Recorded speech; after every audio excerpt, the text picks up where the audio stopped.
Good evening, ladies and gentlemen. Welcome to this meeting, full council meeting of Denny Parish Council. It's Wednesday the 13th of September 2023. The first item on the agenda is fire exits. To advise you where the fire exits are, I'm sure you came in through the door that's to my right hand side. There is a fire exit at both ends of the building as well as that entrance and also directly across the hall. And I also need to advise you all that we are recording this evening's meeting and it will be uploaded to the Parish Council's YouTube channel. Item 3 is to receive apologies for absence, and we have received apologies from Councillor Puccini this evening.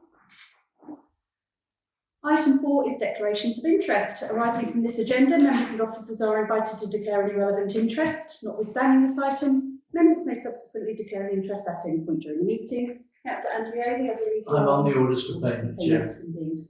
Are there any other declarations this evening? Thank you very much. That's noted, Councillor Andreoli.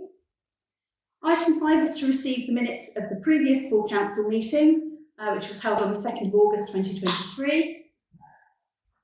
These have been circulated previously. Has everybody had a chance to read these? And does everybody agree that they are a true record of the meeting? Can I have a show of hands, please? Thank you very much. And we'll sign.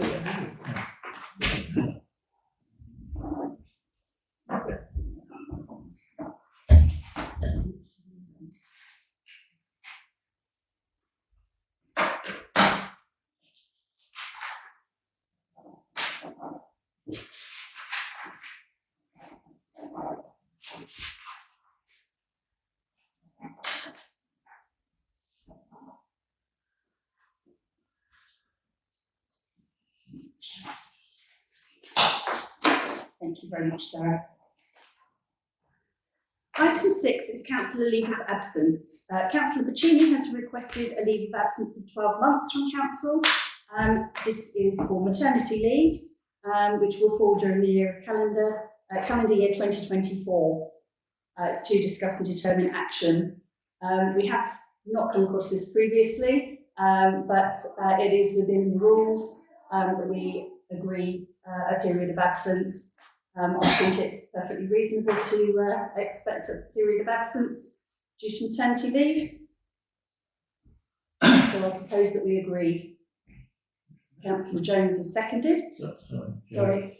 Can we, do we actually have the dates, shall we say? Is it from today? No, it's not from today. I anticipate that it's probably from early in the new year. So I would suggest that we agree to a period of absence for Councillor Puccini for a period of 12 months commencing on the date that she advises us, ending on the date 12 months after the date that she advises us due to maternity leave. So that's my proposal and it's been seconded. Can I have a show of hands, please, all those that agree with that period of absence? That's unanimous. Thank you very much. We wish Councillor Puccini very well. Item 7 is Denny Parish Council projects to receive the ongoing project report from the clerk, which has been circulated. Does anyone have any queries on the ongoing projects? Okay, thank you very much. So we receive those and note. Thank you. Item 8 is the public participation. The meeting will recess for not more than 15 minutes to allow any members of the public to address the meeting. Anybody wish to address the meeting this evening? If I may, Chair. In May, Kerry is twins with Saint-Georges de Balaguer, as you can see from the various bits and photographs and things on the windowsill. At this year's meeting in St George, there was a formal signing of a 30-year agreement with Marco, who is the Portuguese twin, with St George, and they also have one other twin which is in Italy. Now, the St George Association, any community that carries the name St George has the ability to join. and there are various other ones for other saints as well. Then we joined in with St George many, many years ago. I think the date's on the top one, which we signed here in this hall to celebrate Route 20 itself. So what I would like to do, well, what I've been asked to do as the president, is to present you with a copy of the signed charter that has just taken place. And the chairman of the Twinning Association has asked if it is possible at some stage or other that he might give a small presentation on Twinning. It was the community that asked for the twin when I was in that chair, and because it was community-led, that was the reason it went down, and it's been going for, I think it's 100 years now. So they would like to make a presentation to remind the council, because it is a council element, and the president is always invited the chairman to become the president of the association. We've had 2 or 3 chairmen since I left, but I'm still the president because the chairman of the parish council hasn't taken up the invitation. So maybe after the presentation, you might, on behalf of the Twinning, could I pass that to you for safekeeping? I think we would. Do you require a copy of this back, or can we get this version? No, framed? that's yours. Okay, so I think with council's agreement, I think we'd like to get that framed. And I think I can speak on behalf of council when I say we welcome a presentation. That would be lovely. I'll get Patrick when he comes back to liaise with you. Thank you very much. Yeah. Councillor Brown. It might be worth seeing if we can get a copy blown up to the size of the others and ask the PCC if they can have it installed. That would be a very good idea. Are we agreed? Indeed. Okay, so that's agreed. Thank you. Thank you very much for that, Councillor Reid. Is there anything else from the public session? Okay, thank you. In which case, I will close the public participation session and we'll move on to item 9, which is to receive the minutes, reports, recommendations and resolutions from the meetings below. Due to time constraints, this item was deferred from the meeting on the 21st of June. The Amenities Committee minutes of the 26th of July, Planning Committee minutes of the 19th of July and the 9th of August, Finance Administration and Personnel Committee minutes of the 12th of July, Highways and General Purposes Committee minutes from the 12th of April and the 24th of May. So we receive those. Item 10 is to receive district councillor reports. Councillor Reid. Thank you. Chair, today was the only time I had to finally get down to doing something. It has been quite a year so far. Meetings, so far as meetings are concerned, there are no full council to date. Our first full council since the elections in May will actually take place next week. The one prior to this one was cancelled, lack of business, but an increase in cabinet business. All the discussions have been made by 8 people, all decisions have been made by 8 people, the cabinet, leaving the remaining 37 members outside the loop. It appears that more and more decisions and things are being determined by senior officers within the council. The local plan, as you are aware, once again, the formulation of the parish's proposals in the line with the Denbighshire Parish Council, in line with the City Council overall plan. However, there has been a delay of some 14 months in the publication of this plan, after many times of me asking if the plan was still online and being assured by the portfolio holder and the officers that it was absolutely online. We now find 14 months it's going to be pushed back, which leaves the current plan, in my view, in a somewhat dangerous position because it could be challenged. we will start to run out of that 5-year allotted land. Housing numbers, in conjunction with the parish council, we have drawn attention to the way in which the current allocation of housing requirements has been calculated in the light of the correspondence received in the past from the Winchester City Council strategic planners. All 3 ward members asked for a meeting with their respective officers in Winchester to try and work out a way forward. Our next meeting, we had one meeting, our next meeting is next October. October. So we'll have to wait and see exactly what they're proposing. Sheltered housing, I've been approached I have approached Winchester City Council Housing Department with regards to a defibrillator in White Wings. White Wings is, obviously, you know, in Ashton Park Road, and there's a high concentration of elderly residents. And as the elderly care staff member on duty 24 hours a day, it seems the most appropriate place to put a defibrillator. A further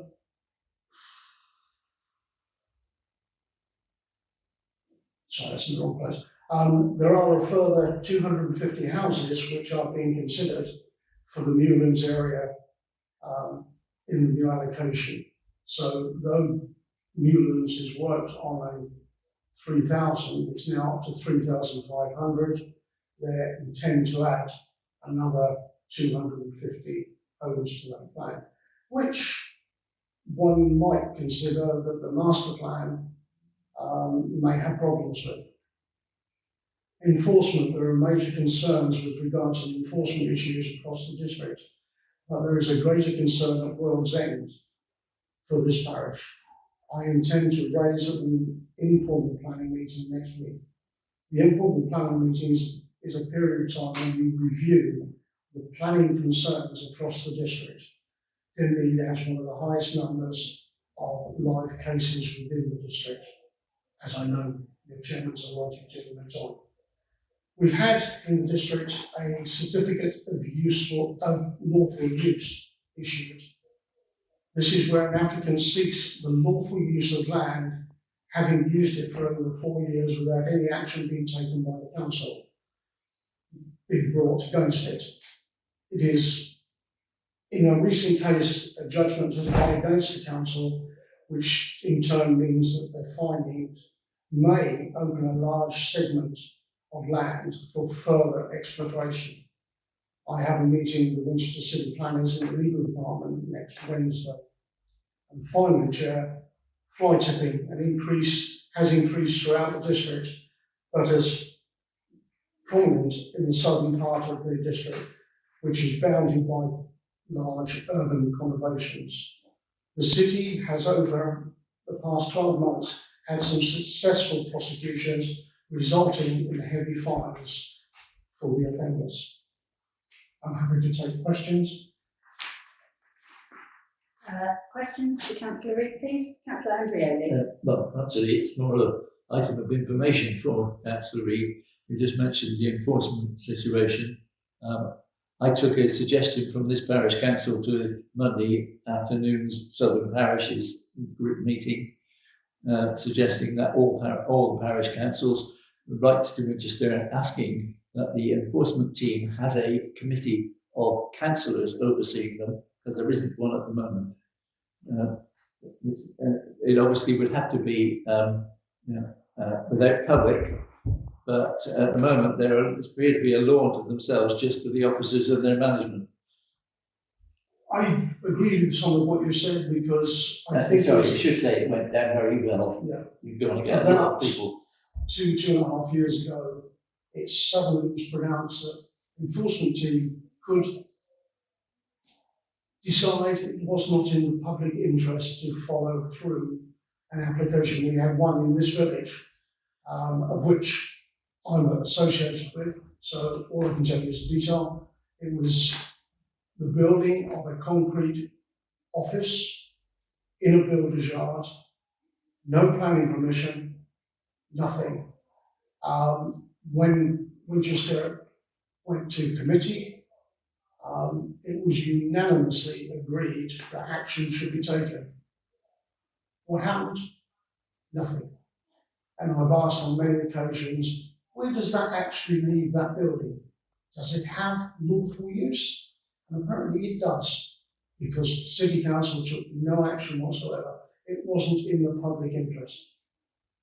So yes, there are problems, major problems, with the legislation. And that is part of the problem itself, the legislation. It's not descriptive enough.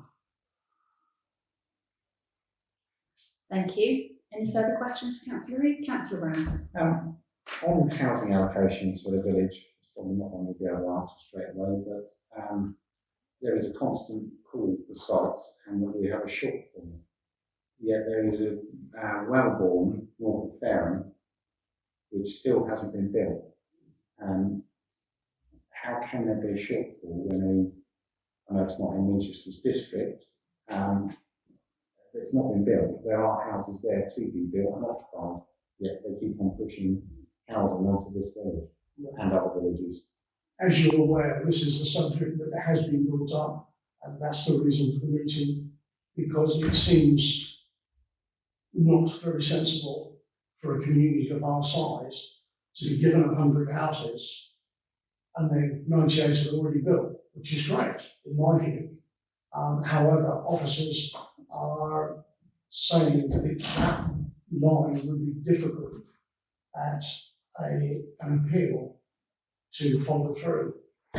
That is why both, all three district councillors are concerned about how we can get over this. How can we present something to the parish that really goes against what they originally said? Any further questions for Councillor Reid? Thank you. I will give you a very brief update. So as Councillor Reid said, there hasn't been yet a meeting of the full council because it was cancelled, as they said they had no business to do. And then all the business is done by a few people, which is certainly not the way that we operate as a council. I have been to one council meeting, which was the licensing committee meeting, and every 3 years the licensing and entertainment regulation policy is reviewed. There were 5 amendments, 4 of which were mine, one of which was the officers were recommending that rather than open bottles were allowed to be used at events, that plastic cups should be used. And I said, well, if we're in a climate emergency, it's not a good idea to recommend single-use plastic. I suggested that they use plastic alternatives. So that was the main one that was adopted and changed. Also had a briefing yesterday from the Public Protection, Housing, Neighbourhood and Flight Tipping Services team. So I now have the names of each of the people who are responsible for various aspects. So when those crop up, we know exactly who to report it to now, which will be very useful. Also had a meeting today with Councillor Reid with Winchester College with regards to burial ground land, and I'll be writing a report which will be coming on to the Highways Committee at the next meeting to update everybody. But it was positive. So that's my update. Any questions? Can I just add one thing? Of course. The reason the word plastic was used in the drinking element is because there is legislation already laid down for outside drinking should be in a plastic container. And I think that's the only reason it was used. It's highlighted the fact that we now need to rethink the elements of the legislation. Absolutely. Thank you very much. If there's no further questions, we'll move on to the next item on the agenda. Thank you. It's my chance for skill. Item 11, financial. Orders of payment. You consider and approve the orders of payment, list 8, which has been sent round. Has everybody had a chance to look at those? Has everybody agreed that I should sign those for release of payment? Show of hands, please. And Councillor Ambieri is not voting. Thank you.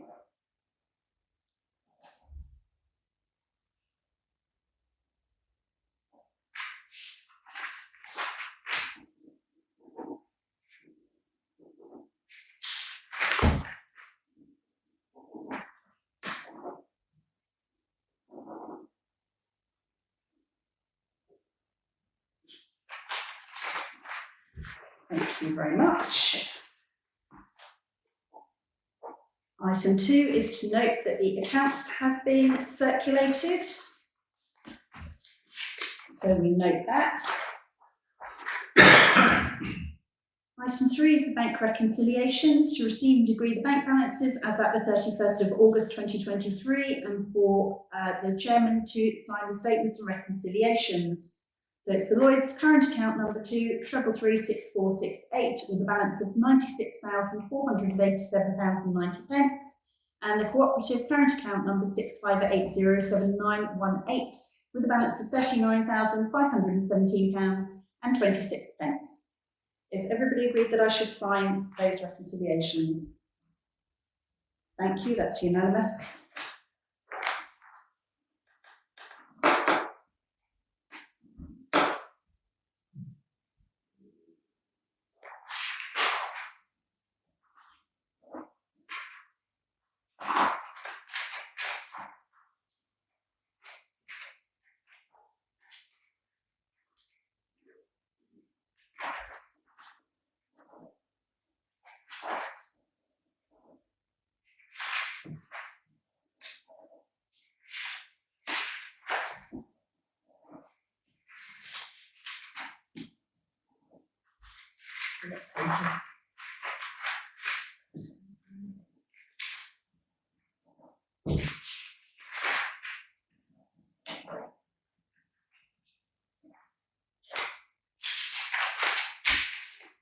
One.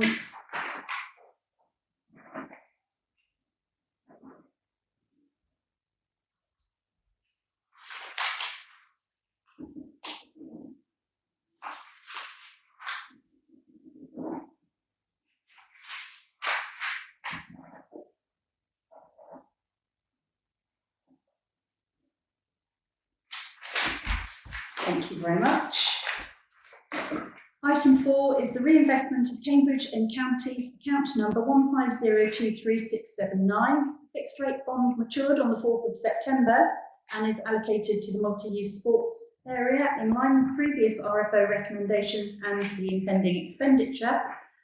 We might wish to consider withdrawing these funds in their entirety and deposit them in the Lloyds current operational account number 2333468. We now have planning permission for the multi-use sports area, so the project is likely to hopefully start before the end of this financial year. So can I have a show of hands, all those that are agreed that we should withdraw the funds in their entirety as the RFO recommends and put them in the operational account? That's unanimous, thank you very much. I will sign the form.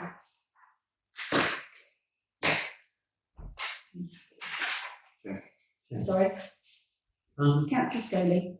Yeah, has the RFO considered the possibility of putting them in a flexible account rather than just put them in a current account where we get no interest at all? Just put them in a flexible account where we can draw down any time we want and still get some interest in it. I think possibly it's due to the amount of time it takes to actually open an account. I'm sure she is looking at that kind of thing all the time, but we can certainly ask her. If we draw the money down that goes into this account, we can always look at opening up a flexible account and transferring money across. Well, can we do that? Councillor Brown? Well, we've just made a resolution to draw down and put it in this account. It would have to come to another meeting. Unless Councillor Scoley presents that as an amendment to the proposal. In the board chair, we've just voted on the proposal already. Okay, so in which case we voted.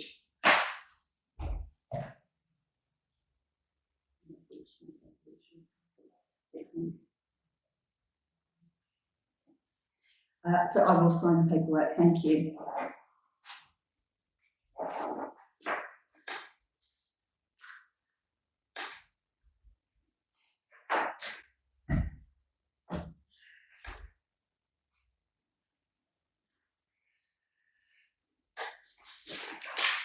Thank you very much.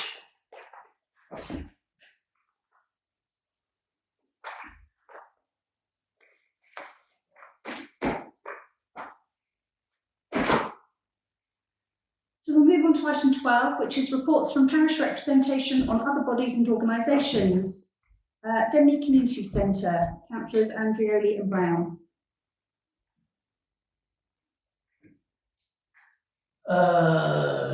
Yes. There is an item later on the agenda from the DCC regarding a modification to the building. They are exceedingly pleased that they will soon have a new lease that has been agreed by us, obviously. Councillor Brown and I informed them of the sort of financial cost to them of the drafting of the new lease.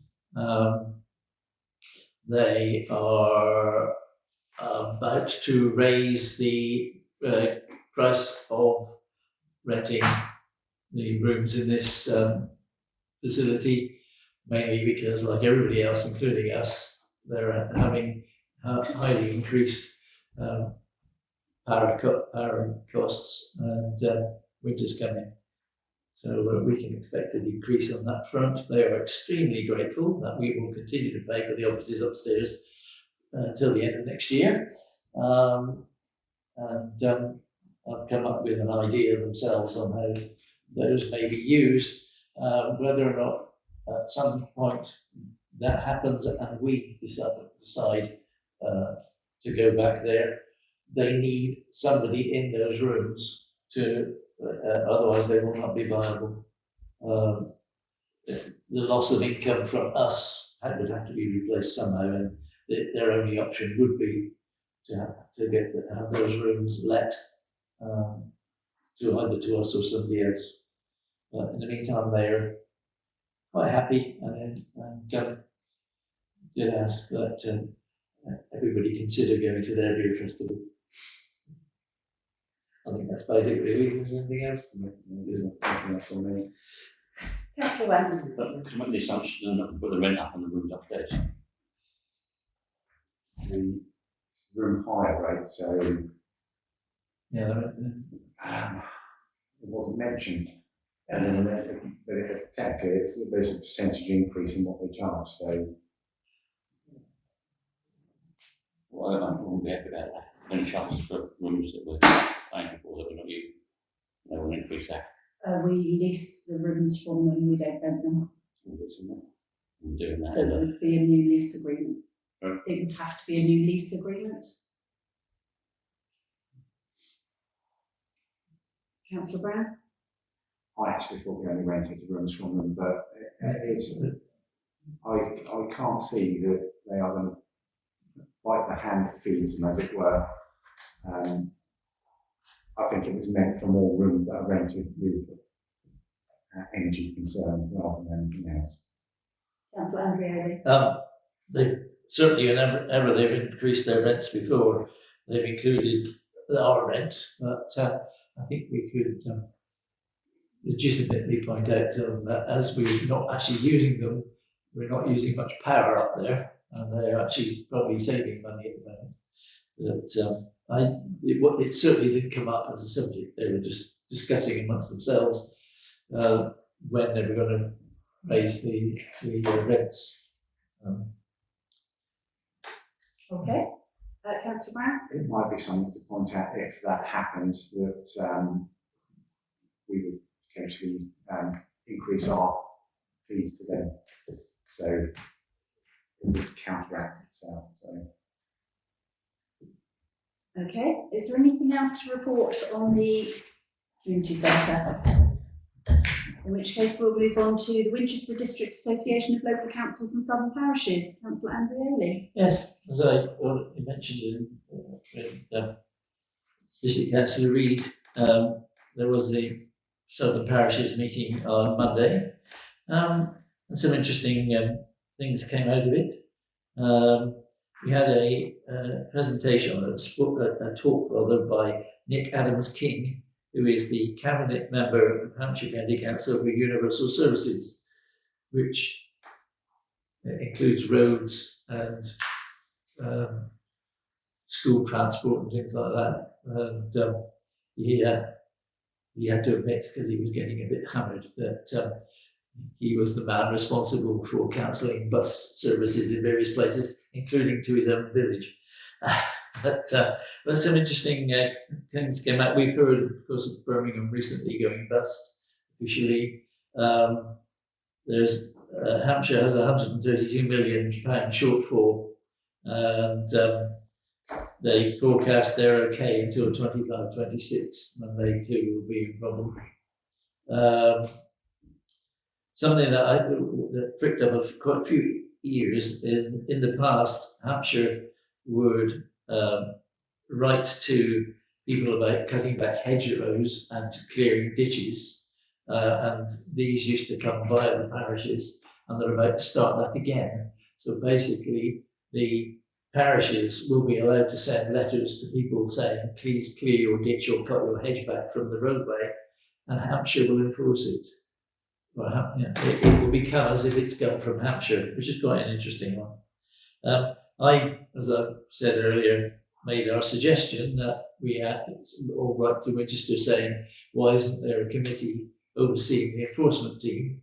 And apparently at the last parish briefing, which I don't think any of them here went to, Julie Pinnock said that they were going to have yet another review of the enforcement group and how it operates, which southern parishes had a large input to last time and nothing happened. And she asked for volunteers from parishes to deal with that, and 2 members of southern parishes have already volunteered and said they will take forward our suggestion of the committee. And there was that's about it, I think. I'm just checking my notes. Sorry.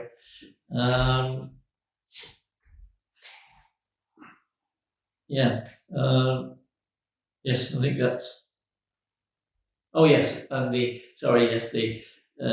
Adams King said though it's not come up for decision yet.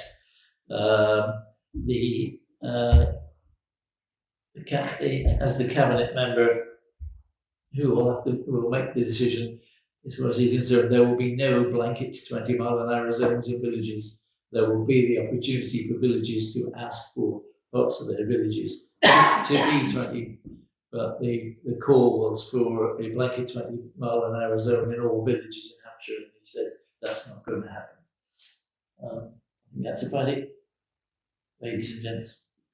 Thank you. I don't think Hampshire can afford to put in 20-mile-an-hour limits. We've got to change all the signs.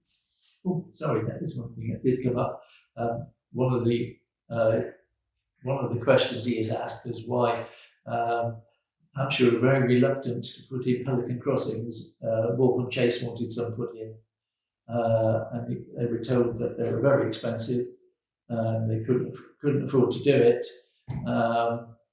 But he then looked up and said, but of course you could apply for SIL from Winchester City Council, who have 19 million sat there waiting to be used. So you could ask for some SIL to put in pelican crossings in Waltham Chase. When I asked 4 years ago, the cost was 52,000 for a crossing. Okay, thank you very much. Any questions for Councillor Andrioli? Thank you, in which case we will move on to Hambledon and District Welfare and Educational Trust. Councillor Andrioli. Next meeting's November. Thank you. Denby Twinning Association, Councillor Clay. No new updates. I think the last one I gave it from Councillor. I think Councillor Reid covered quite a bit this evening, which was amazing. Thank you. Scouts Liaison, Councillor Brown and Councillor Jones. We've not had a meeting with them. Reference to liaison. A report was sent through by the chair of the Scouts to us. Updates for us are Burning Reed Memorial Tree that we agreed to do. Sorry, I've got my glasses on to see you lot and take them off to read this. The tree is to be moved and another tree planted. It's being organised with Sam to do it. And the Scout leaders welcomed everyone to New Burning Reed, all members of the council. And there will be a service held on Sunday the 8th of October at 2 p.m. with light refreshments in the Scout Hut. It is a public event and open to the public, so anyone who can pass the word on.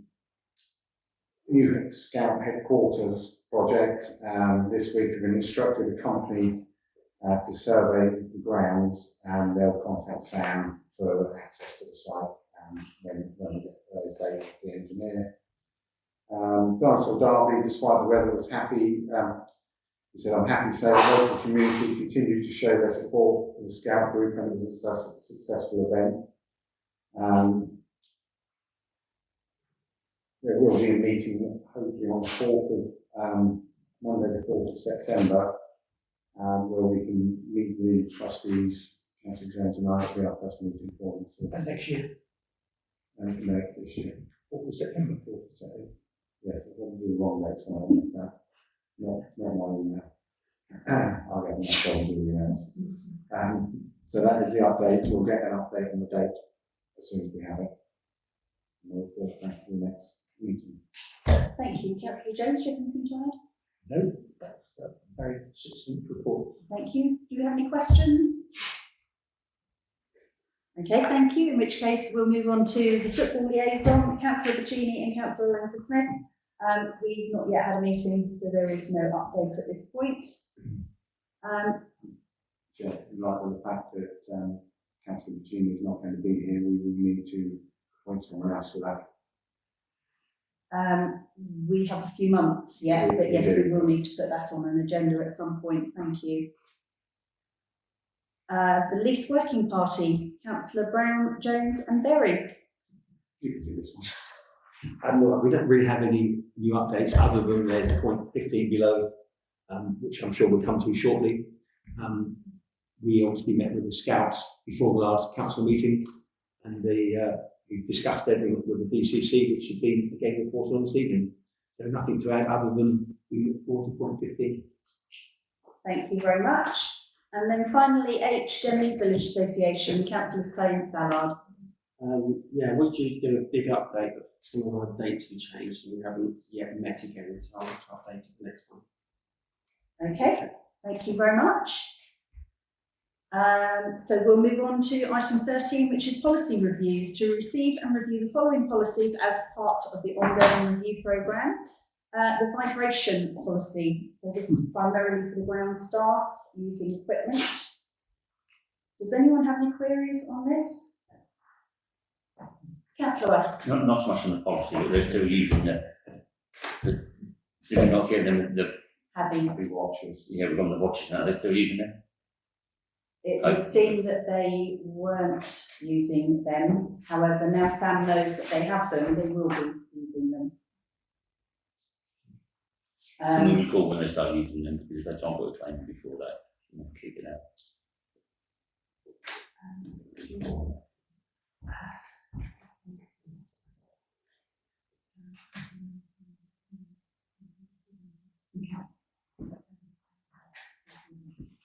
So the grounds team are signing forms to say that they are going to be using the equipment, and hence we need that policy. I mean, I'm not shutting the door after this forward, but that's a bit of health and safety equipment. And part of the policy says there that they need information training and equipment. We supply them the information training and equipment. Their responsibility is to use that. They're not using it, they're basically in breach of their contract. I'll ask Sarah to speak, please. The simple point, I'm afraid, is that they haven't been used and they've never been used, and I didn't know anything about it, and nor did Sam really, because the team didn't update us and stopped using them well before I came on board. I have now found them and I'm trying to work them out along with the team. We don't have them all. Some of them were on the equipment that went missing. So Sam and I are very quickly trying to put something in place, and there was no policy to go with the use of these. Hence we are adopting this, and then they'll start using them. We do have forms now that Sam and I have put together that they are signing for every bit of PPE and all of this, but that they're using the things that, you know, we have one member of staff, you know, that we need to be using them more than others, but I'm afraid that's all I can tell you. And assuming the equipment will hire them, has trigger times. the equipment we bought, is there, but not all of it is there. I haven't been able to find it all. If you buy equipment, Yeah, we you should have a buy. trigger time on it. We've got When you something buy that it, attaches, they've got watches, we've only got 4, and we've got things that attach to the equipment, and that talks to it. As much as I know, and I'm on the phone to the people that gave it to us. Councillor Brown. We need to order the number of watches for the members of staff. So Sarah has that in place. Yeah, but it needs to be minuted that we've ordered them, I think. Okay, my only comment was part of the policies that job descriptions need to be specific about detailing the hazards which may affect an individual's. So we need to make sure that that is actioned. So that's going in. So are we agreed that we should adopt this policy? Show of hands, please. And can I have a resolution that we also order the relevant equipment for the staff to be able to, so that we can use this policy to monitor? Show of hands, please. That's unanimous. Thank you very much.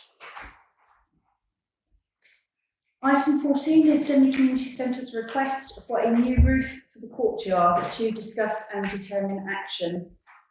So they have sent through information to say that they need to put a roof across because there is a safeguarding issue with children at the school, from the preschool using the gents' toilet. They have to ensure that children are segregated from any males wanting to use the conveniences, and there are 2 toilets that were set up purely for the children on the other side of the courtyard, which are used when the weather is fine, but when it's raining it's obviously more difficult. So they're proposing a roof to span the courtyard to give shelter to the children for using the toilet, and also so they can play outside in the fresh air. Councillor Andrioli. I'm not sure whether it completely makes it clear, but they are proposing, asking us for permission to do it, but they will pay for it. At my suggestion, they're also then looking into using the rear gate as the main entrance for children coming into the preschool and going into the room that way, so they will not be using the fire escape down this end, which they currently do. But yes, they're basically asking to put a, I won't say prospex, but it isn't polycarbonate roof over part of the area to keep the rain off, so that the children can use the outside toilets. Thank you. Councillor Staley. As this is an increase in facilities that DCC are providing, are they going to get the preschool paying in more? I don't think that's a concern for council. Well, I think the roundabout way is because they're saying DCC are saying they're short front, etc. And at the same time they put a roof on the area with their funds, actually, and the funds and how they can fund it. Other than if we're going to give them money for the offices, etc., upstairs, etc., and support them in that, then we need to know how they've been supported by other people that are using the field. Sure. Well, this item is simply to ask permission from us as the landlord to install a polycarbonate roof. They're not requesting funding. No. Councillor Brown? The covering the backyard is not just for the daycare. It's so that when they have events that go on in the hall or in this facility, people can spill out into there and have an outside space but not get wet while events are being carried on. So it can be someone hiring a pool and have an outside space as well, which is covered. It's not just for the daycare. It's an advantage to the daycare, but it's not just for them. Thank you. Are there any further questions, comments? Councillor Brown? I'd like to propose that we give permission for her to install the roof. Councillor Andrioli? 1 second. Okay, so we have a proposal and it's been seconded. Can I have a show of hands? All those that support we should give agreement to the installation of a polycarbonate roof. That's unanimous. Thank you.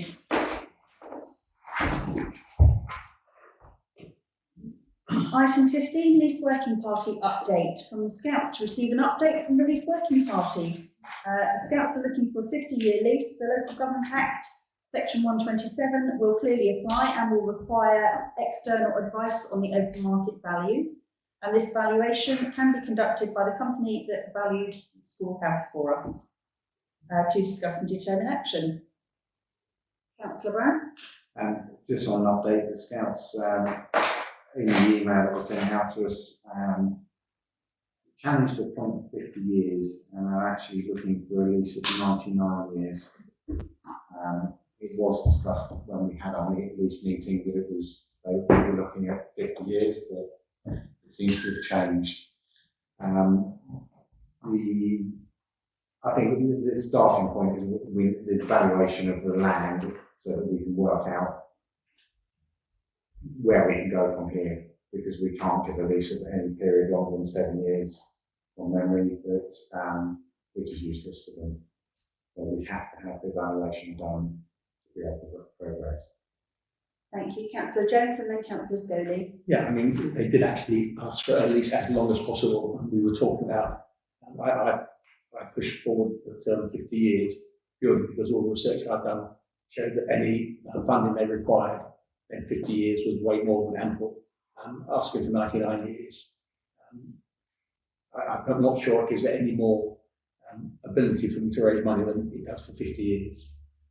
The other thing we discussed in the lease is that they need permission to subcontract, to sublet, which isn't in the current lease. And they did want to go ahead and renew it, the lease as quickly as possible prior to any development that's subsequently agreed or not. Thank you. Councillor Scoley? This is a field and trust field, isn't it? It is. And have we checked that we can issue a 99-year lease? Is it Councillor allowed? Brown? It's something that we will go through the process of with the lease negotiation anyway. There is already a lease in place. So Fields and Trust tend to agree, I think, if the parish council agrees with what's being proposed, as long as it doesn't affect the actual use of the field, which this doesn't. It actually enhances the use of the field if what they're planning is to go forward. The Scouts, as well as having the ability to sublet, want the ability to be able to rent out or hire out the Scout Hub for parties and things like that. That was another part of that they wanted added into the lease, because at the moment they're not allowed to use it for any other purpose. Thank you. Councillor Andreoli? Yeah, I note the idea that we need to get evaluation done. We should be aware that the Scouts own the Scout Hut. What we rent them is the land it sits on. So it's slightly different situation than it was here, where the buildings, the value or the value to the DCC of the buildings was what was being discussed. In this case, it's the value of an area of land. Whether they end up with their new Scout Hut or end up having to keep the one they've got, they actually own that, the one they've got at the moment. Councillor Brown? It's something we will need from the Scouts. Is we obviously know the area they lease at the moment, but there is obviously the potential of moving the site onto a new building, and we will need the size of that building, the size that they wish to rent, or lease, to get valuation on that piece of land, and that will have to be incorporated into the lease, because you're starting a leasing with a lease in one place, and will then be transferring a lease onto another place, with that first place, the lease demising on that. So there will be slight differences. Here it was easy because it's one plot that is owned by the council. I think I would like to recommend that we get solicitor's advice, because if we're getting, I don't know that we can do a lease on a piece of land that they don't yet, or they're not planning yet to rent or lease from us. So I think maybe the lease would have to be on the current building, and then we look to do a break clause in the lease maybe, and then do a new lease with the planning permission in the new build. I think we need advice from our solicitor on that. Every council.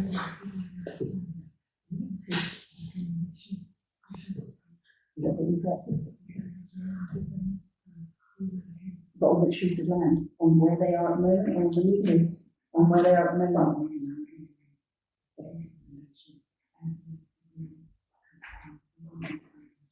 But on the current site or on the proposed site? That's the question. No, I know we do, but they're not renting the whole land. They're not leasing the whole land. They only lease the land that their hut is sat on.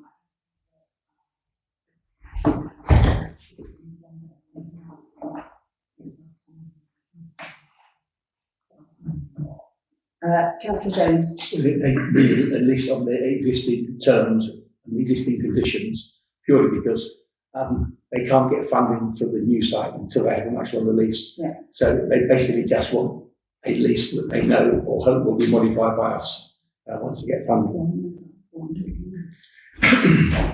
Councillor Brown. We would have to obviously have, if a lease is drawn up for 99 years on that plot of land, we have to have a way of being able to get out of that lease. A break clause. To then, if it happens that they get a new building built, then we can swap and as I say, demise one lease and start the next lease. Yeah. And that would have to be put in.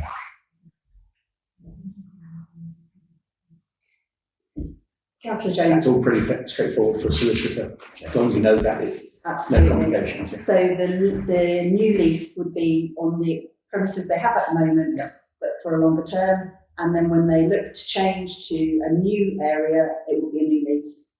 Because by then they should have funding, that's right. Absolutely. So So Councillor Scoley is first, and then you, Councillor Brown.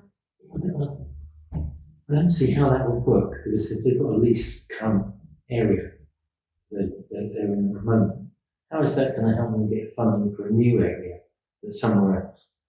Because then they've got to terminate that lease, and they haven't got a lease, and they haven't got a nice 9-year lease, and so they can't get funding. So basically, they won't have an actual lease in place for a new area.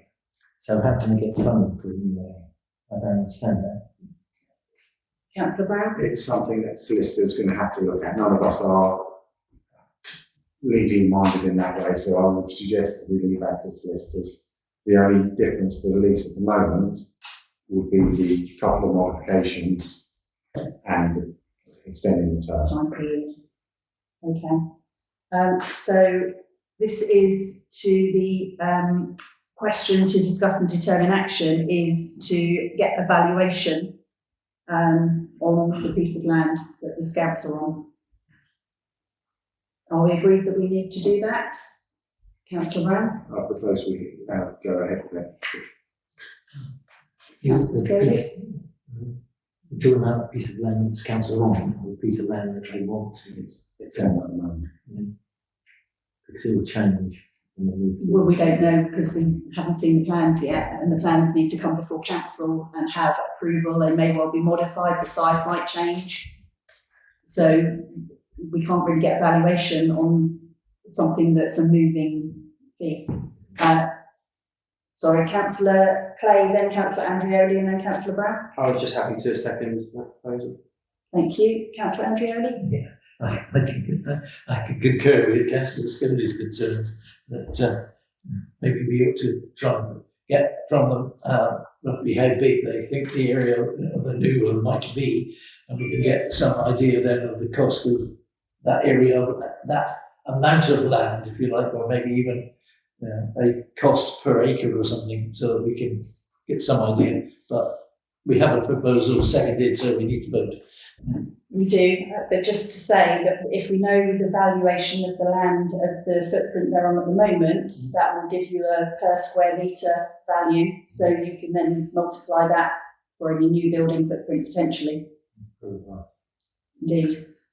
Councillor Brown, and then we'll take a vote, please. You're sort of jumping ahead. We can only look at what we're looking at now in the lease that is now in place. Absolutely. Because if it's in 25 years' time, the value of the land could have changed massively in either direction. So it's pointless to get a valuation of something we don't know. So we're having a valuation on the plot of land that the current building sits on. And we've had a proposal and we've had a seconder. Can I have a show of hands, please, for all those in agreement? That's unanimous. Thank you. So item 16 is D-Day, Thursday the 6th of June 2024. We've received a letter from the pageant master.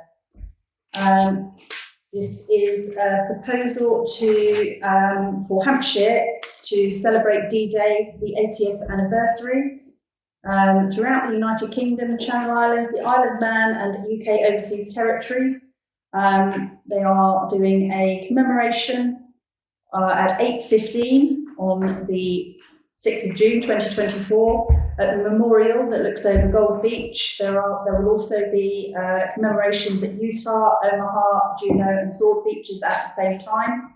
At 8:30 there will be a beacon lit in Portsmouth, and then they're asking for at 9:15 in that evening to have an international tribute by lighting of beacons. They're also bringing forward National Fish and Chip Day, which would be the day after, and they're bringing that forward to commemorate Hampshire 80th D-Day anniversary. There are several options for a beacon. You can either, it has to be 60 metres from a highway, and you build a structure and then have a tunnel in the middle of it and build it up from the outside. As a huge bonfire, or you can have one made, and they recommend that it should be 6.25 metres, 2 metres of which goes into the ground, and so it's like a basket on a big pole, or you can purchase a gas-fuelled one which is about 4 metres high, and that is at a cost of £549. To discuss and determine action. Councillor Brown. I think if we can do something, I think we should. It's for that sort of money, it's not a great deal of money. We spend more on other things that we don't see a benefit in. Well, I don't necessarily see a benefit in. Councillor Clare and Councillor Andreoli. Yeah, I think we should do some kind of beacon lighting and gathering, a small event, perhaps. Get the community together, refreshments, something like that. Fish and chips, yeah, I think we can make a good evening of it. And yeah, so I think we should start planning something for that. Councillor Andreoli. Yeah, whilst I think we should do something, we were asked a while back to have a beacon for one of the Queen's Jubilees. Yeah. And we decided that as much as we'd like to, we had nowhere where we could safely put one, where people would be able to see it, the village would be able to see it without us risking setting fire to part of the village. Other people in the village have recently done something similar anyway, but whether I mean, something up near the Fox and Hounds may be a high point, but I just wonder whether we've got somewhere where we can put something like that. Was there a road closure and have that on the village green? Picnic, well, fish and chips? Sure, the idea of beacons is they're high enough so you can see lots of them. And that was the but problem. we don't have anywhere high enough. Well, other than at possibly at the junction between us and Hambledon, so maybe we get have a joint one with Hambledon. Can't remember the name of the hill. Well, No, not the road one, the one going up. Pitt Hill. Pitt Hill, yeah. Not Pitt Hill, that's quite high. Councillor Brown. It may be something that we can contact one of the landowners up that way and see if they would be interested in putting the beacon up there. People don't have to actually gather at the beacon, it could be lit and we host people in the village.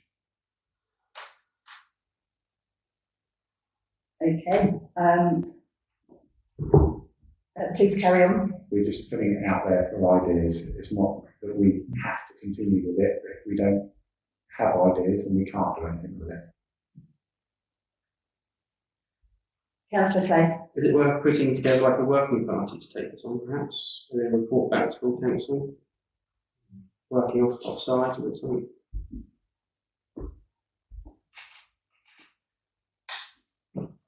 Any further comments? Volunteers, I think you already asked me for. Yeah. Councillor Berry? Could we put something in Denley scene so that members of the public can say what they want? Okay, the next Denmead scene, we've just done winter, so the next one will be, we've done. Winter is beginning in December, so it's the next, yeah. Okay.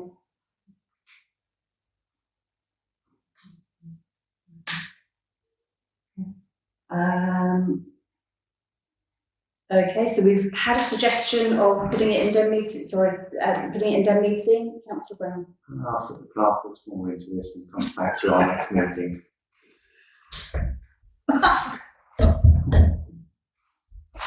Councillor West. Does it have to be a fire beacon? Can it not be one of the big such roads they usually use? No, you can put it anywhere. They have said that there's an oddly enough, an 80-page document that goes with this, and they're expecting you to do proclamations. So there are already lots of towns that have signed up for their town crier to be reading out the proclamation. Those taking part will receive a certificate of grateful recognition. The template of which is found on page 46 of the guide, and we can frame it and have it displayed. The Prime Minister has sent a message and is encouraging participation. They would like a beacon that you light, and the proclamation to be read at 9:15. Councillor Brown and Councillor Clay. Well, my proposal was that we look into it further before we make any commitment to anything else. Councillor Yeah, Clay. I think to do the same if it's possible for the clerk to perhaps see what other people are doing. Okay, so that will come back to next council. Is everybody agreed? Thank you. We'll discuss again next meeting.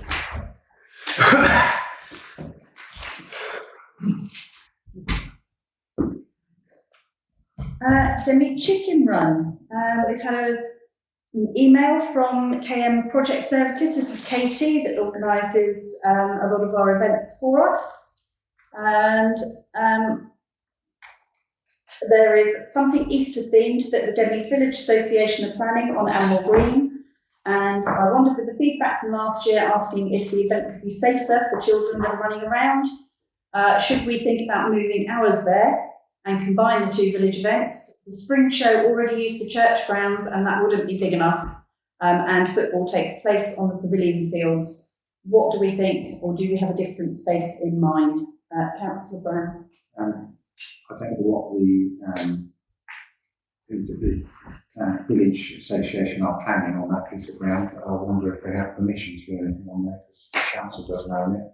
The Civil Homes still have control over it.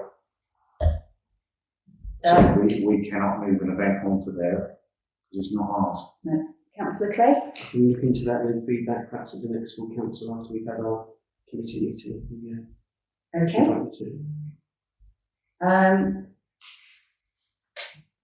Councillor Brown? I would also note that if the DBA were thinking it was the parish councils, that they should be asking the parish council before they organise something. I have had a conversation with the chair of the village association, and he did mention that this was the wash up after last year's chicken run. They did mention they wanted to do something on Elmore Green, and I did explain that it doesn't belong to the parish council. So they should be aware of that. And yes, I agree, we can't really move the chicken run onto land that doesn't belong to us. And also the point of it was to get people to go into the shops. And that's why it's held outside of the shops, because it encourages traffic to the village centre. So as far as I'm concerned, that is still the reason behind having the chicken run outside the shops, it's to get traffic to the shops. That's Andreoli. For 1 or 2 years when it first started, it was actually around the green lanes, but we did then have trouble getting uptake and participation and sponsorship from the local businesses because they didn't see any footfall. So it's difficult to see what to do. And also children found it very difficult to find the chickens. I remember going around the village tying balloons to trees and fences to kind of highlight that this is where the chickens are. So it did work much better outside of the shops. Councillor Brown? And I suppose we go back to the project and explain that we don't own the land and we can't move it onto that piece of land. And if we were to, we wouldn't have insurance. So that's a proposal. Councillor West? Second. Okay, can I have a show of hands then, please? That's unanimous. Thank you. Item 18 is the greening campaign. So this is to receive a report from myself. Councillor Andreoli and I met with Josie Morrill. And this is a campaign that has come to council previously. We agreed funding for it. Unfortunately, the person that was leading on that with Councillor Scholey left, and nobody else wished to take up the mantle. I think they realised it was quite a significant amount of work involved.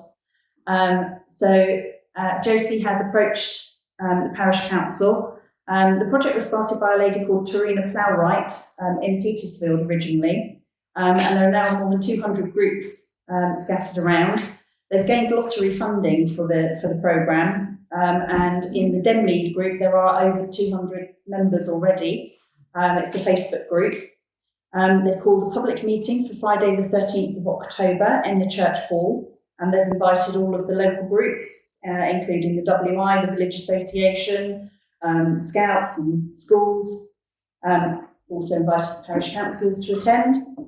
And what happens is the meeting selects 5 challenges from the 5 pillars. So the first pillar is nature, and that's increasing the number of green spaces, encouraging wildlife corridors, and that's supported by the Wildlife Trust. The next one is the cycle of the seed, which looks at soil health.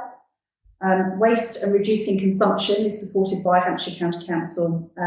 Energy, they're looking at buying thermal imaging cameras to loan out to people so you can look at how much your house leaks and do more to improve your energy efficiency, and that's supported by the Sustainability Centre.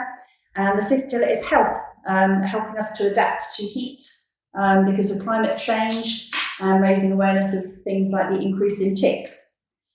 So the plan is that they hold a launch event. Each of the challenges that are chosen are printed onto a card, which is delivered to every house in the village. And when the house has completed the challenge, they put the card up in their window. So give a bit of peer pressure so the neighbours sort of, do the Me Too thing. And those cards are then counted, and they've got a university which has developed a methodology to calculate the reduction in carbon footprint from the whole exercise. So what they're asking for from us is support. We had £1,000 in the budget last time, so it's whether council wish to consider supporting this again, and that money would basically support printing of the cards and probably insertion into Denmead Scene, and in return they would put that the initiative is supported by the parish council. Councillor Brown. I find it very strange that a greening campaign wish to print cards and then deliver them round to a whole village. That's not very environmentally friendly, because 9 times out of 10 the ink that's put on the card is very environmentally damaging.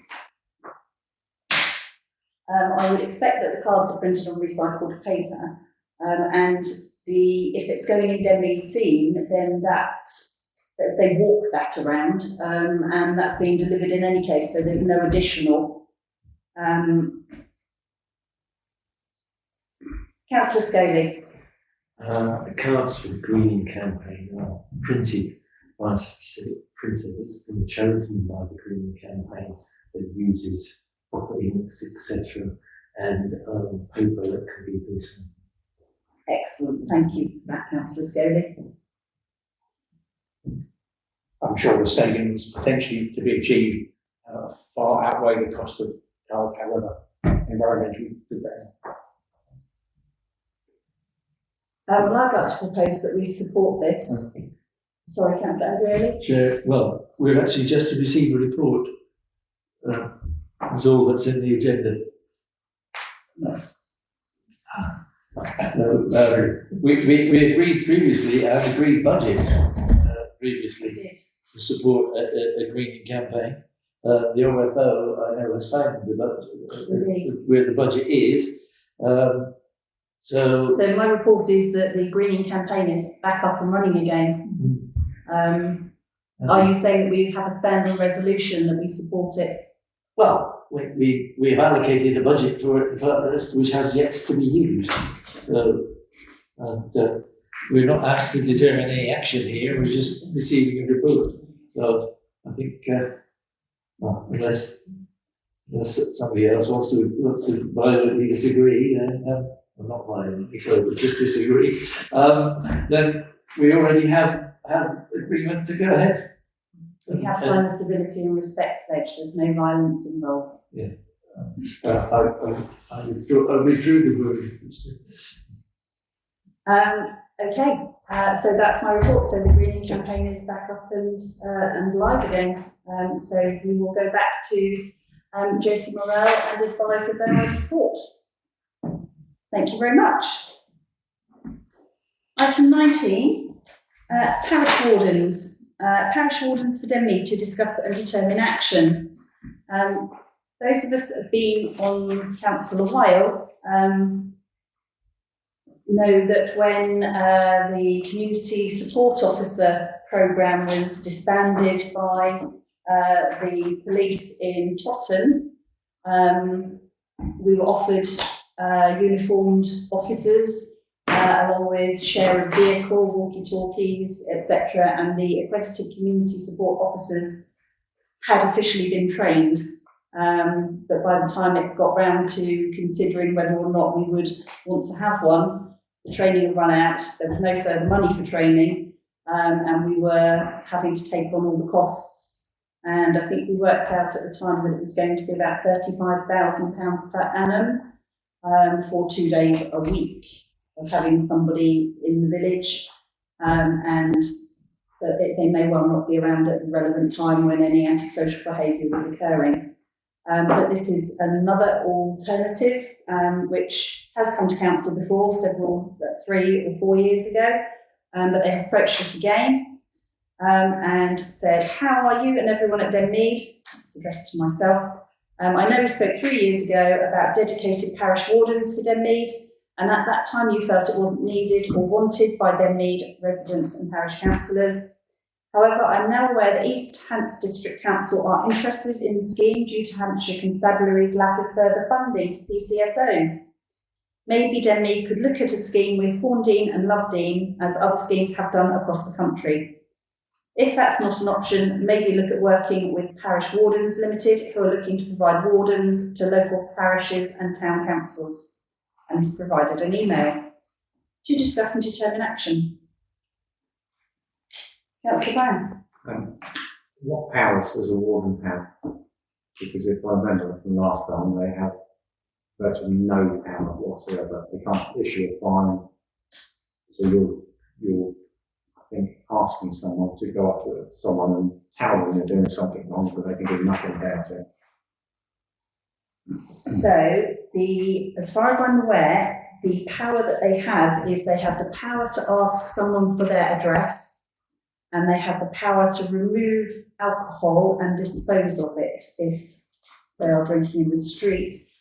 But that may be only in a public spaces protection order area, and we're not in one, and we can't be in one, we can't have one. Councillor West. I think I voted no last time, and I'm going to vote no again then. Should do that. Let them leave, and they're going to pay for them. I'm not going to offer any benefit whatsoever, apart from the bill to the taxpayer. I think there is going to be an official announcement that either by the end of this year or by April next year, every area, they haven't said how big an area is, will have a named police officer. So the theory is that it's going back to your village bobby. Whether it will be just the village or whether it's a wider area, I don't know, but that I have been informed reliably that is occurring. That's the Brown. On our recent dealings with the police, where they won't take CCTV of damage that's happened in the village and do anything about it, I don't think that having a person that's telling someone to do something is going to make any difference whatsoever, and the police won't. Also, if they won't act on CCTV, they won't act on what they're saying. So I would second Councillor West for those who turn this down. Councillor West, was that your proposal? Oh, yes. Okay. So Councillor West has proposed that we don't consider having a parish warden, and Councillor Brown seconded. Can I have a show of hands, please? All those that agree? That's unanimous. Thank you. Item 20, civility and respect. An early day motion for sanctions. Following the expiry of the first early day motion, Dr. Julian Lewis, who is the MP for the New Forest East, has tabled another early day motion calling on the government to revisit its response to the Committee on Standards in Public Life report on local government ethical standards, including the introduction of tougher sanctions to deal with poor behaviour in councils, to discuss and determine action.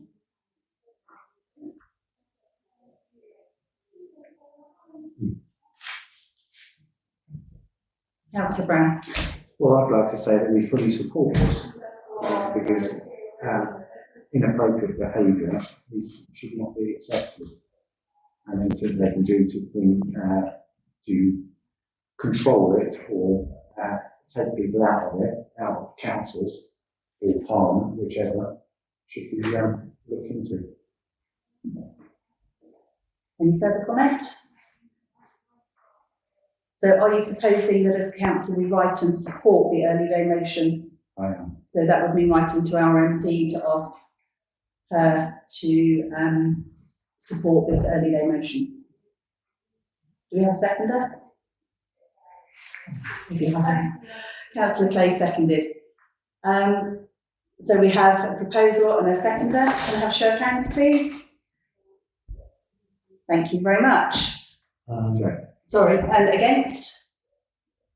Councillor Scully? Yes. Okay, thank you very much. Item 21, Barn Green allotments. I'd be grateful if you pass this email on to councillors to express our thanks to the council and all the team for putting forward the allotments as an asset of community value. It was great news to learn that Winchester City Council has acknowledged their asset to the community. Whilst the allotment holders appreciate that it does not mean they're safe, it does give us some comfort for the future. Thank you. Item 22, Project Gigabit Network Build Contract for Hampshire, to discuss and determine action. Councillor Scully and Councillor West. So we're talking about real gigabit networks because before we were talking about super fast broadband, what about 35 meg, which is paltry as far as I know. So is this real gigabit network or not? And that's what I want to know. Okay, Councillor West. I'm not sure what we're going to decide to determine. It's down to us, is it?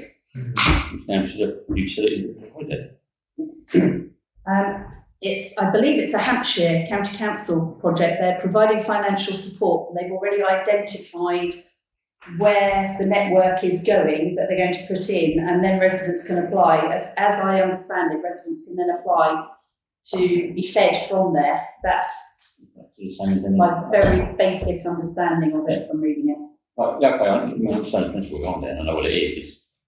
What are we determining? What are we going to say to Hampshire? Yes, you're allowed to dig up your own roads and indemnities. No, you're not going to dig up your roads and indemnities. The only bit that we have any influence on whatsoever, I imagine, is if they want to come on our land. I don't know if Am I to address the meeting? No, not at all. really you should have done it in the public session, sir. I will open the public session and allow you literally 2 minutes because we're really tight on time. Okay, Building Digital is an executive agency sponsored by the Department of Science, Innovation and Technology. They're providing £104 million for a gigabit network in Hampshire. In addition to that, the successful tenderer, City Fibre, is putting in another £54 million. And the connections are for around 76,000 rural homes and businesses. And the survey work is already underway, due to be completed in December 23, so not very long. I've raised it with another of the committees to suggest that we make sure that that Denmead is in scope of Project Gigabit, and I don't know whether we have a point of contact. I know Councillor Rob Humby, the leader of Hampshire County Council, has made some press statements. But if we miss the boat on this financing, that's pretty much it, because there's no commercial. It's not this area isn't deemed to be commercially viable because of the cost of laying ductwork to houses and providing the network. You apply in the normal way, and they will apply for licences to dig up the road to Hampshire County Council in the normal way of BT, Openreach, or Virgin Media, or any other network provider would. Hampshire County Council will give the necessary consents and make sure that the reinstatement meets their requirements. But you would apply through either BT, TalkTalk, or Shell Energy, Vodafone, or any one of the other providers. City Fibre is providing the base network from which they will provide the service. In the same way that Openreach does, we may use, say, for example, TalkTalk, or one of the other internet service providers who use BT Openreach network. The network will come from Waterlooville Exchange, which is 210 London Road, but seems we're basically on the main drag on Hamilton Road, it wouldn't seem a big stretch that we could be an early adopter. So are you asking us to find out if Denmead is included in scope? If it's in scope, and have we got a single point of contact? I mean, I know City Fibre recommends that residents and businesses register their interest online now already. Well, I mean, I guess by the time we advertise it and ask people to do that, probably we've missed the boat in any case, because that's December when they'll finish their survey. But there will be additional work following the survey. Okay, thank you very much for that. Councillor Brown?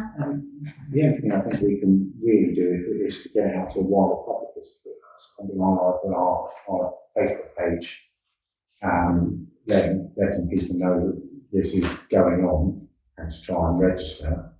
But as Councillor West said, we have no jurisdiction over what goes on in the roads. I personally can't see that any of the companies are going to dig all the way out to World's End to some of the furthest reach properties and lay trunking in there for 1 or 2 houses.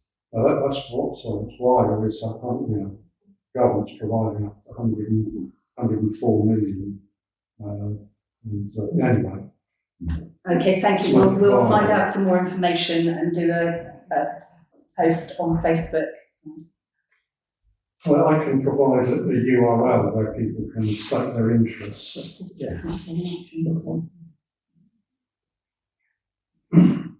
Councillor West?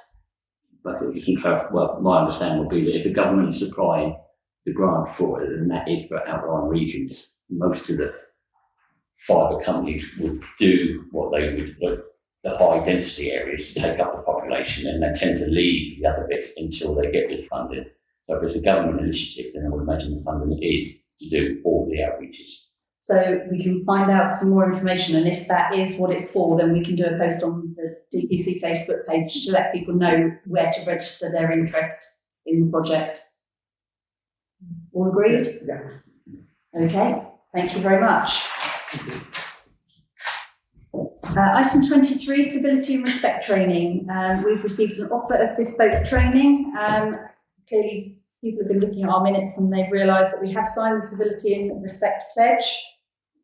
And this company has approached us with some bespoke training. Councillor Andrioli. Something I admitted from my report from Monday's Southern Parishes meeting, it was mentioned there. Southern Parishes chairman pointed out that 2 meetings back, I can't remember now, when the monitoring officer came to Southern Parishes and spoke, she said that she was in the process of producing training on code of conduct and civility all in one, and Southern Parishes was minded to wait for the monitoring officer. I'm not suggesting, I'm just saying that that was something that came up on Monday. I forgot to mention it, but that doesn't preclude us from doing something different. I would also like to point out that there is a very comprehensive website. If you go onto the Civility and Respect website, and it lists a whole load of training courses. I believe they are £16 each, and they're all in modules. It's all online. You can do it all in your own time. I've done several of them. They're very good courses, quite interesting. So I would propose that we don't take up this training. As I say, there is a Civility and Respect website. I would encourage all councillors to undertake that training. Council will reimburse you for the cost of that training. You pay for it online, and the course is then available to you to do whenever you choose. And I would encourage all councillors to do so. Thank you, Councillor Jones. Can I have a show of hands, please? That's unanimous. Thank you. Item 24 is help requested in the national effort to protect neighbourhood plans. We've had a letter from a resident of Baldwin's Gate in Staffordshire. They have a neighbourhood plan, and basically the planning inspector has gone against the neighbourhood plan and allowed a development in Staffordshire that is in direct contravention of the neighbourhood plan. And in his decision document, the inspector effectively nullified the neighbourhood plan. They feel that he erroneously applied the law with regards to the weight that the neighbourhood plan should carry in the planning process. They believe that the decision will have national ramifications if it is left to stand, and they are drawing our attention to the letter that the residents of Baldwin's Gate sent to their MP, and they would recommend that we can use their letter as the basis to express concern to our own MP about the planning inspector's decision to ignore, in their view, the neighbourhood plan. And this is to discuss and determine action. Councillor Andrioli. I waited for somebody else, but I propose that we write to our MP on the basis expressing our concern that this decision is undermining neighbourhood plans. Councillor Brown. I'll let Councillor Jones go first because I've said a lot. Councillor So I Jones. think you're going to second that if you want to go first. That's because I was going to say. I think you do. Can I ask that that letter comes from Councillor Andrioli as chair of the Neighbourhood Plan Steering Group? So it goes in your name? Yeah. If that's the will of council, yes. Can I have a show of hands then, please? That's unanimous, thank you. Item 25 is Denmead Burial Ground Extension. We have received correspondence from Hallam Land, which will be added to the next Highways and General Purposes meeting. They're not very happy with us as a council because they consider that we are not working collaboratively with them. They have undertaken at their expense survey work to determine whether the land adjacent to the cemetery is suitable for burials, and they have also received communication from the District Council that the allotments have been applied and are now granted an asset of community value, and that they believe that in the spirit, on both accounts, the spirit of collaborative working has been ignored by the parish council. So that will be on the next Highways and General Purposes committee meeting. Councillor Andrew Oakley. I'd just like to publicly comment that they have declined to answer several messages from us, or, letters from us, or emails, asking them to talk to us, and they have not bothered to respond. So it works both ways. I will just update committee that I had a meeting with Winchester College today. Callum Land are employed by Winchester College. It was a very productive meeting. So we note, item 26, a nomination has been received by Winchester City Council for Heathfield and Car Park to be listed as an asset of community value. Again, those of you that have been on council for a while will know that it already was listed as an asset, but that only lasts for 3 years, and therefore this is a renewal. So we note that. Item 27 is a confidential report to pass a resolution by the Public Bodies Admissions to Meetings Act of 1960 to exclude the public and press for discussion of a confidential report relating to the following: matters relating to trees and a residential property. Action is ongoing, and the feasibility studies for DPC offices, which is to discuss and determine action. Thank you. Thank you, sir. We need to ask you to leave at this point. Thank you. Thank you. Thank you. Thank you.